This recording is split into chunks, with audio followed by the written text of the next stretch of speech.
Coming to paperback and e-readers, Esteem Season of the Witch Girl. The aspiring angel takes on a wicked teenage witch in this action-packed all-new Esteem series adventure. Pre-order your copy of Esteem Season of the Witch Girl at Amazon.com and other online booksellers. One of my viewers wanted me to talk about advertising in media, and they posed the question, how could media such as print, radio, TV, movies, and the internet be supported without ads? And the answer to that question is very simple. Media such as print, radio, TV, movies, and the internet can be supported without ads if the individual is willing to go out here and finance whatever venture they're going to go out here and make. Now, this is something I do myself ever since about 2002 when I published the first ISIS, and in 2008 when I published my second novel, The Cassandra Cookbook. And after that, I decided to get serious about publishing my own material, and I walked away from the print-on-demand companies and started my own publishing imprint, SJS Direct. And I started SJS Direct because I did not see much positive media that presented a positive picture of foundational Black Americans, nor did I see a richer picture of Black life being presented in mainstream media. And since I didn't see a positive picture or a richer, more diverse picture of Black life in mainstream media, I decided to take my own money that I had saved up and decided to start my own publishing company, SJS Direct, and I started publishing my own books starting in 2009, and I've been publishing them for the last 15 years. And I have been publishing them without any support of any sort of sponsor or any sort of advertiser, and I know all about the benefits that people can get from going out here and being able to make their own media supported without advertising.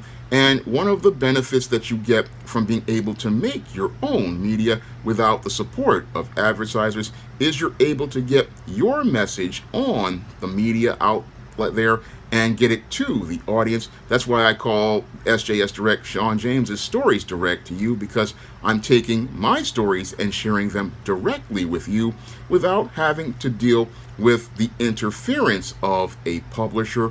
I can do this without the influence of a publisher changing the message of my material and changing the message of my material to reflect the personal and political viewpoints of the white females and others who control the mainstream publishing industry. That's one of the benefits I get from going out here and having my own publishing house.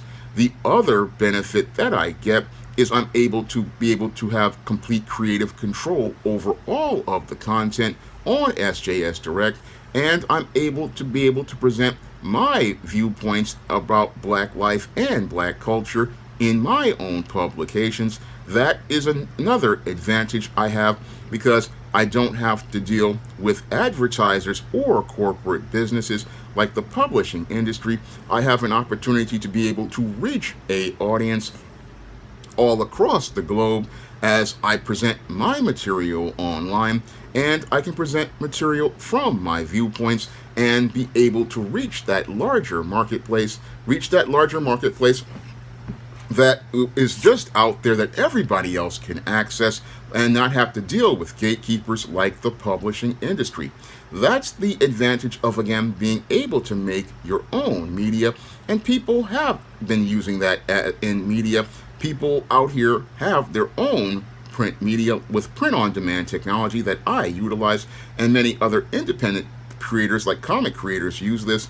There's ham radio and digital radio that people use to go out here and make their own podcast, and people these days go out here and broadcast themselves on places like YouTube, making movies and TV shows on the internet. And again, a lot of these people make this content, like Mr. Chris from Chris & Company. He has his own radio show, and he has it on his own website. And all of these ventures are done without the support of ads, and they're done without the support of ads because when it comes to these advertisers, again, these advertisers really want to limit the kind of content that you produce because they want their content to fit within the ideals of much of these corporate sponsors, fit the ideals of these corporate sponsors and the viewpoints of these corporate sponsors. And that basically makes it where you are limited in what you can say and what you can present on many media platforms because many people fear losing their sponsorship and they start compromising their messages because they want to appease those advertisers. That's what has happened with many television advertisers and them, again, controlling TV shows, controlling movies. And again, these people basically, as they get economic power, they want to, again, silence anyone who presents counterpoints to their ideas. And that makes it where you don't get that freedom of ideas or that freedom of expression that we are supposed to have under the First Amendment of the United States Constitution. Now, those are the benefits of going out here and being able to, again, make your own media without advertisers. However, there is one disadvantage I want the viewer to understand. When you're making your own media, you have to have a lot of your own money, and you have to have a lot of your own money because you're not being sponsored by a company. And those sponsors usually are the ones who help you be able to cover a lot of your bills as related to your business of making print media, radio media, TVs, and movies. Because with a lot of this media, if you cannot really reach the audience, you're going to be taking losses. This is something I know all about when I started the SJS Direct imprint in 2009. A lot of times when you're out here publishing your material, you're going to wind up not making a lot of money at all as related to a lot of these projects because 90% of books fail. So you have to continue having money coming in order to cover those costs until you can get to profitability. And sometimes when it comes to certain books, you can spend money on that book and still wind up taking losses. Like I remember paying for an artist to do the cover for Isis Wrath of the Cyber Goddess, and again, I went to eBay selling a lot of my collectibles to do that, and then because a lot of people were complaining about the covers, and after paying this artist, people did not show up for that book or show up to support that book. So I know that you can, again, wind up losing lots of money on these projects, and a lot of people, again, won't really even care that you're losing this money. They'll be like, oh, where is the next product? But they won't show up to go out here and buy it. But you've got to go out here and, again, be able to have this money. And again, this is where you won't be dealing with advertisers, but you'll have to be like with the public broadcasting system, dealing with a lot of donors who will just give you the money and be able to help you to stay on the air. Or in my case, I had a viewer, they gave me a donation, and I used that for the cover for Isis Samurai Goddess, and before that I had to go to crowdfunding to get the covers for Isis Night of the Vampires and Esteem Undercover, and it was just one person who supported that overall. And again, this is the challenge that you face when you go out here without advertisers, is that you're going to need a lot of money to be able to continue making your content. You're going to need a lot of money because you don't have those advertisers to go out here and support you. And you don't have the audience's support, because when it comes down to the audience, they like to support the mainstream media because they are promoted all the time. So it's a major challenge for an independent producer to go out here and make content without advertising and without mainstream media support. And I've been doing this for 15 years, so I know how rough this is. And again, that's the big disadvantage, is that you continue to need money to get the word out about your content, and that's the biggest challenge as related to things overall. Now, the viewer also wants to know what would have happened if they never had gone out here and passed the Telecom Act of 1996. And the answer to that question is that if the Telecom Act of 1996 had never been passed, the entertainment industry would be in a much better place from a business perspective. Now, the Telecom Act of 1996 is where the Republican Party went out here and coerced Bill Clinton into signing the Telecom Act of 1996, which made it where a single person could own more than one newspaper, more than one magazine, more than one radio station, more than one TV station in an area. And this basically led over 5 years to the media consolidating into basically 6 companies, and this oligarchy basically controlling the media, and that oligarchy basically shrinking even further down to about 4 companies at this point. And basically, this has led to us not really getting that diversity of viewpoints in media, because only about 4 or 5 people control the media and control the narrative of that media, because they use their money to buy up all the media outlets. And as they've bought up all the media outlets, this has basically destroyed competition among different media platforms, because before the Telecom Act, we had a lot of small production companies and small studios out here, and again, they would go out here and produce media like direct-to-video movies. They would create things like small independent films, and they would basically be able to compete in the marketplace. But these days, due to the consolidation of media, we no longer get those small independent movies anymore. We no longer get direct-to-video movies, and this has basically led to, again, not only a decrease in competition, but a decrease in employment opportunities for writers, for actors, for people who work on different aspects of film and TV production. And even worse, it has led to us getting really bland, stale content with no real viewpoint, and basically us not getting any sort of discourse as related to art or expression of self. It has basically stifled people, and if we didn't have the Telecom Act, we would have that competition. We would have a lot more competition in the media, and we would have a lot more imagination and creativity, to the point where we wouldn't just be seeing just one movie for a month like we saw in the case of Captain America Brave New World. No, we would be seeing films competing with each other, because the regulation of the market would allow us to get that competition, and that competition would make it where studios would feel like they would have to go out here and step up their game, instead of getting comfortable like companies like Disney with Marvel Studios, a subsidiary of Disney, where they go out here and phone in uninspired superhero films in an effort to be cash grabs. No, they wouldn't have to be able to do that if there was no Telecom Act.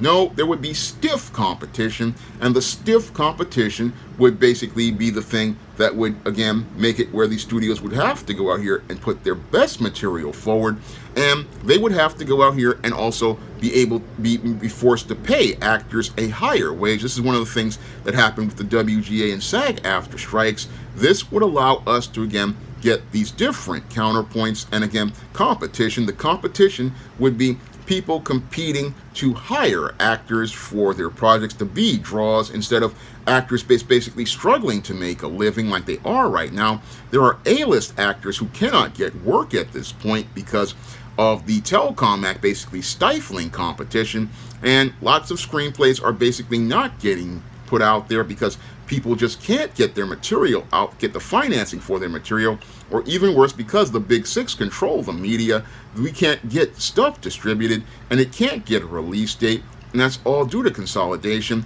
But if there was no consolidation, we would be seeing a lot more diversity of films. We'd be seeing comedies, we'd be seeing dramas, we'd be seeing a lot of different types of movies, romances, and stuff like that.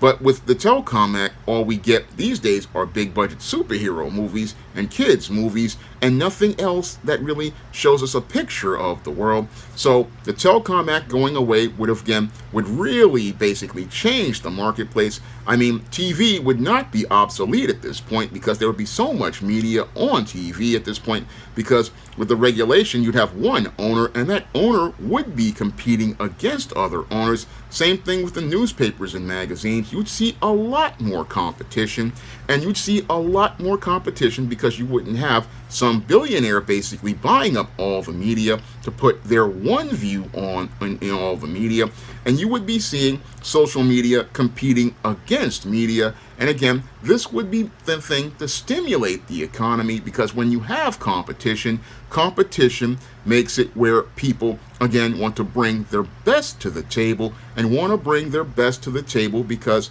you want to get those customers out there to take a look at your content, and you're going to want to improve your content and not rely on things like CGI to overcompensate for terrible scripts. No, you're going to bring your best script to the table, and that's what federal regulation did as related to the media. Again, federal regulation making it where one person can only control one media platform in one area stimulated competition, but the Telecom Act choked the life out of competition. And that's why we've got these bland, uninspired movies. That's why we've got just TV's basically dead at this point, with endless reality shows and news all the time, instead of having the diversity of talk shows and diversity of programming, animated programming, and things like that.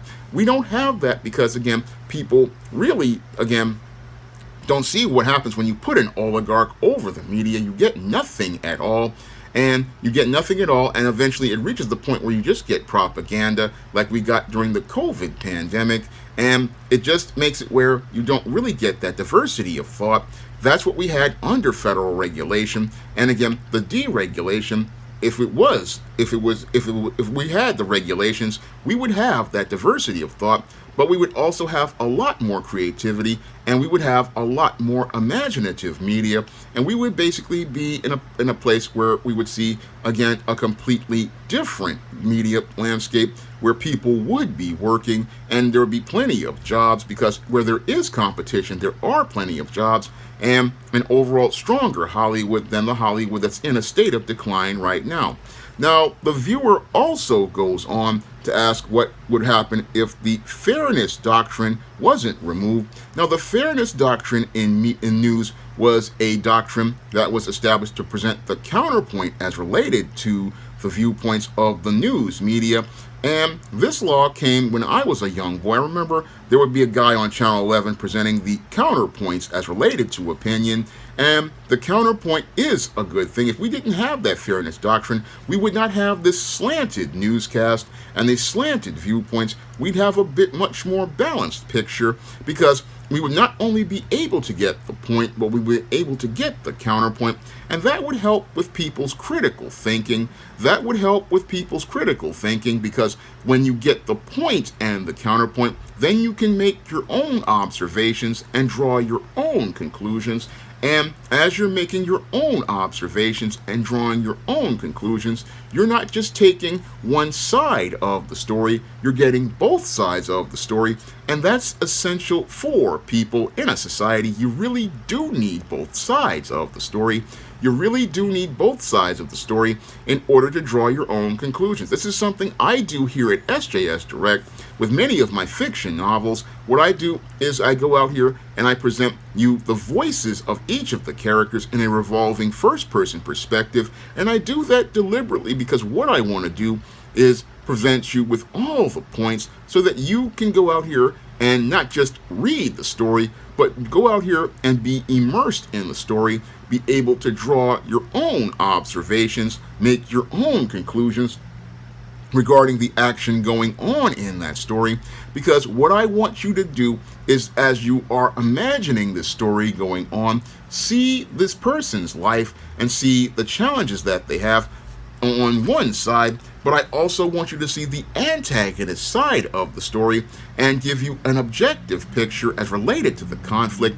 That's what I want to do as a writer, is again give you all the sides of the story, and again give you all the sides of the story, because what I want you to do is be able to again observe and think critically again about what's going on, and basically give you a better understanding of Black life, give you a better understanding of Black culture, because when you see that diversity of thought, you see a bigger picture of the Black community. You see that Black people are not a monolith, and everything isn't just you fitting everything into one box that's acceptable to white people. I talk about this in my novel, Spellbound. No, you're seeing that we come from different walks of life, different ways of life, different viewpoints, and different ideas. And again, that's what would have happened with journalism. We would have gotten a bit more objective journalism, and we would have gotten a lot more objective journalism, because I remember watching the news when I was a little boy in the 70s and the 80s. Again,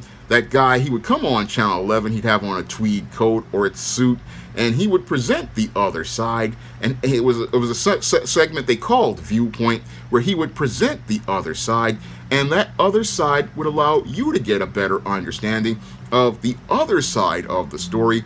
And that Fairness Doctrine that Ronald Reagan removed ruined the news, because instead of us getting news that was about presenting us balanced journalism, this is where we went into the world of tabloid journalism, and that really made things worse as related to the COVID pandemic.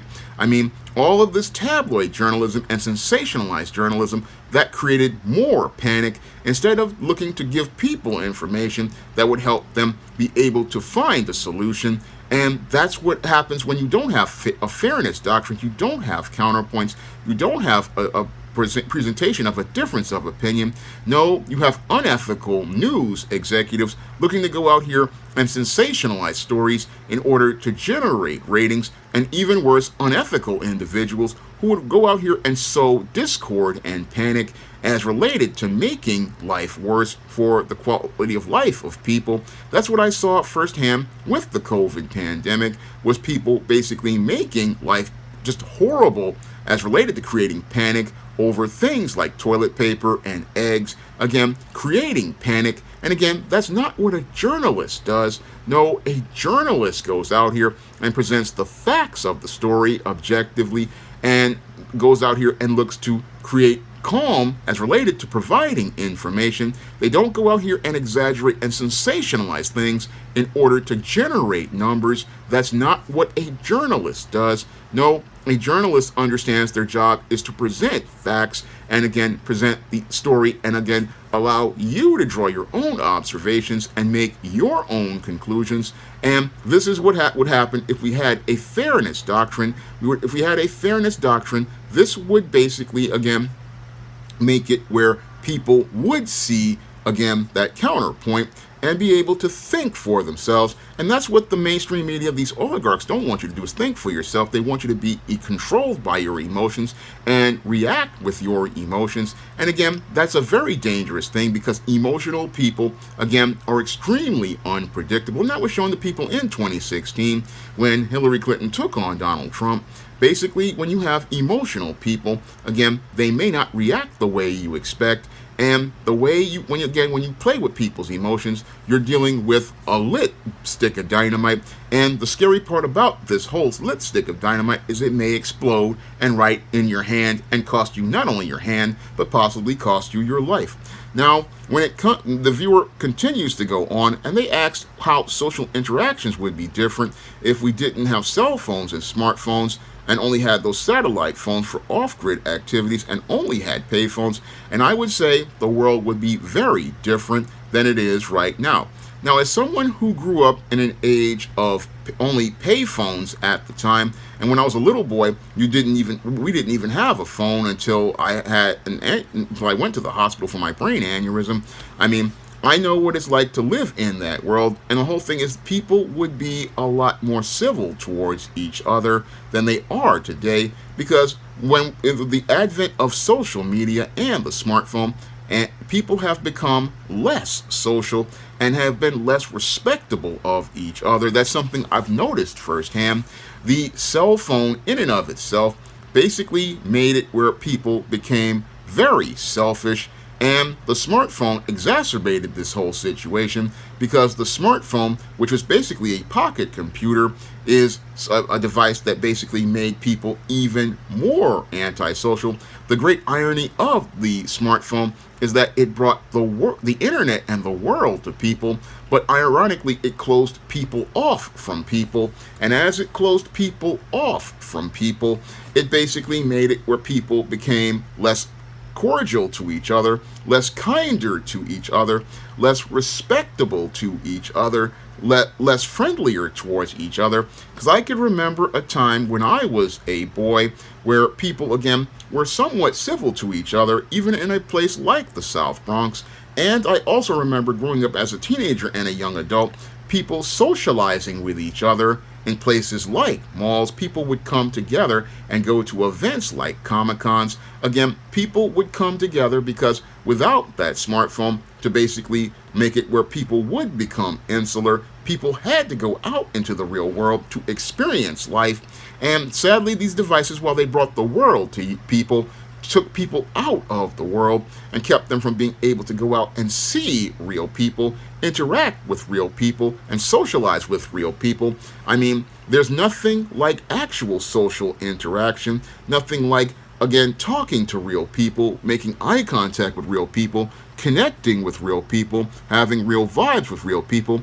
And the same thing goes on as related to going and doing things. I mean, there are digital comics out here that you can look at on your smartphone, but for me, my experience is I gotta have that comic in my hands. Nothing like having a book in your hands, because when you have that book in your hands, you can take your time and basically go out here and relax and be able to read at your own pace. That's one of the things I don't like about the internet, is this pressure to continue to keep moving faster when God did not make human beings to go fast. He meant for human beings to go at his pace, and that's a lot slower than the way people are going. I mean, this internet, basically, this smartphone has people, again, running and ripping when we really do need to slow down. We really do need to chill out. Again, things are going to get done in God's time. This is what people don't understand. But what's these computers, people feel like they have this pressure to be rushing around. And society, I believe, would be a lot better if we did not have these cell phones and smartphones, because these cell phones and smartphones they're really making it where people are just not kind to each other. I mean, people these days, I mean, they're really selfish these days. They're really rude to each other. And this is something I've just noticed about social interactions. I mean, from me having to deal with the point where I wanted to quit this whole YouTube, because people, again, the way they act, I mean, people have no sort of civility. I remember when it was a time when parents taught their kids manners, that if you don't have something nice to say, you just don't say anything at all. And this is what I've been seeing, again, people saying, oh, you talk like a robot, you talk like AI. And again, they're not thinking and considering another person, because they've not been taught to be social at all, to see other people. Moreover, they haven't seen the consequences of saying the wrong thing to a person, such as a frowned up face, or in some cases, your mama popping you in the mouth or popping you on the back of the head, as related to that behavior. I mean, people, again, do not know how to socialize with each other. And the smartphone, yeah, it brings you the world in a device, but the whole thing is it doesn't bring people to you. And if we did not have those devices, I believe people would be a lot better as related to their mental health, because I'm seeing where people are becoming more and more antisocial every day. And as they become more and more social every day, I'm seeing kids these days basically going out here and becoming mass shooters, because they go out here and see this misinformation on the internet. They see this misinformation on the internet and take it for reality. They buy into these conspiracy theories. They go on these message boards and, again, believe everything that's presented to them. And without parents there to be a person to give them guidance, or actual good people out here to give them guidance, again, these kids are being immersed in a world of information that they're not mentally, emotionally, or even spiritually ready for. So I believe the world would be, again, a completely different place where kids could just be children. Kids could have their own imaginations, and they could go out here and, again, have a much better life without these cell phones and smartphones. Because as a Gen Xer, again, we would go out, and again, our parents were not worried all the time about us. They weren't helicopter parents because, oh, he needs a smartphone because we need to get in touch with them. No, we all trusted God. Our kids went out and rode bikes all over the place. They went to abandoned buildings. They went to stores. I mean, kids basically lived a life, and again, lived a more abundant life, because they were able to have that space to just be themselves. I mean, that was what life was like in the 80s and even part of the 90s before the computers started to evolve. we basically were people who had lives, and again had a richer life because you could experience life, you could experience other people, you could experience the world. I mean, there's nothing like going out to a place and actually experiencing things. I mean, that was one of the joys that I had about going to Comic-Cons or going out to different supermarkets, because one of the things I like to do is I like to go to supermarkets like Whole Foods and Fairway and experience and see the foods and see the different tastes and smell the different flavors. And again, going to places like the museums, I mean, life is meant to be experienced, and that's the sad part about all of this technology, is it takes you out of the experience of life, takes you out of the joy and abundance of life that Christ wants you to have. I mean, this technology, yeah, it's good for certain things, and I liked it better when it was like in the mid-2000s, where, you know, there was a balance of TV and internet. And again, people had that space, and I even liked it better when it was in the 90s because, again, you had that space to go out here and experience life. But the whole thing is that, again, when it comes to all of this, again, I believe, again, when it comes to media, media is best when it's made by an individual and, again, can be shared with people like what I do on the SJS Direct Imprint. It's a challenge to get media out here and get media to people.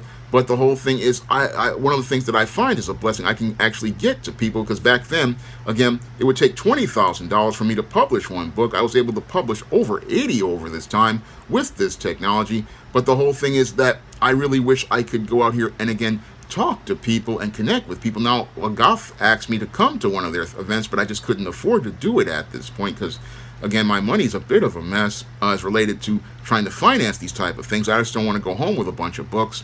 But the whole thing is that I value human interaction and human communication. And again, that's what we're really missing. And a lot of kids missed out on that with this whole pandemic, whole complete mess.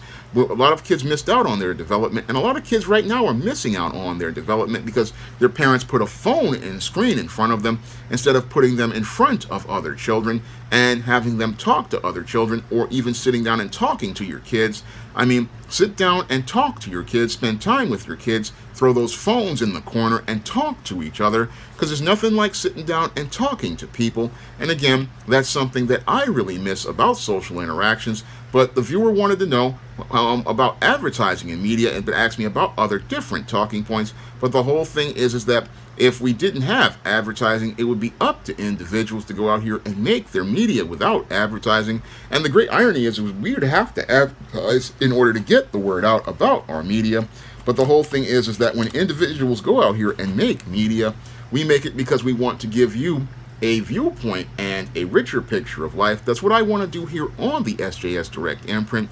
What I want to do here on the SJS Direct Imprint is give you that richer picture of black life, that picture you're not going to get in mainstream media. I mean, the mainstream media would never go out here and make stories about a black CEO. They would not make stories about black Egyptian gods. They would not go out here and make stories about a black business in Brooklyn doing business with another black-owned business. They would never do stories about black sororities. They would never do stories about black goths. They would never do stories about black vampires in Harlem. Those are the kind of stories I do here on SJS Direct. Those are the kind of stories that I do on my publishing imprint, because for years I went to those mainstream media companies that were run by white women, and they basically, again, vehemently rejected me, especially with novels like The Temptation of John Haynes. But I came to social media because I had that opportunity, and again, had that opportunity to be able to get that media to people. And again, I do that without ads and advertising. I just started advertising about 4 or 5 years ago with social media, and ever since then, I only use social media to promote my work, and I'm hoping to build a larger audience and reach other people like this viewer. Now, this was a video requested by a viewer, and if you want to request a video, you can drop a donation for a minimum of $15 to the PayPal, the Patreon, or the Cash App by clicking the links in the description box. And if I know something about that subject and I can go in depth on it, I will make that video for you. And if you want to check out some of my books on the SJS Direct Imprint that show you a richer picture of black life, you can check out those books in paperback and Kindle format on Amazon.com, where you can find paperback copies at Barnes & Noble, Books A Million, and other online bookstores all over the world. Or you can go to digital media platforms like Smashwords, Draft the Digital, the iBookstore, and Google Play to pick up books on the SJS Direct imprint and see my viewpoints of Black life and show you a richer picture of Black culture. That's all I have to say for this video. You can comment, rate, and subscribe. Coming to paperback and e-readers, John Haynes, A Thorn in My Side. The man who rules the world takes on an agent from the CIA from the Black Boule in this action-packed all-new John Haynes series adventure. Pre-order your copy of John Haynes' A Thorn in My Side at Amazon.com and other online booksellers. Support Black-owned and Black-operated digital broadcast media. www.niceradionetwork.com. Nice Radio Network, broadcasting 24 hours a day, 7 days a week.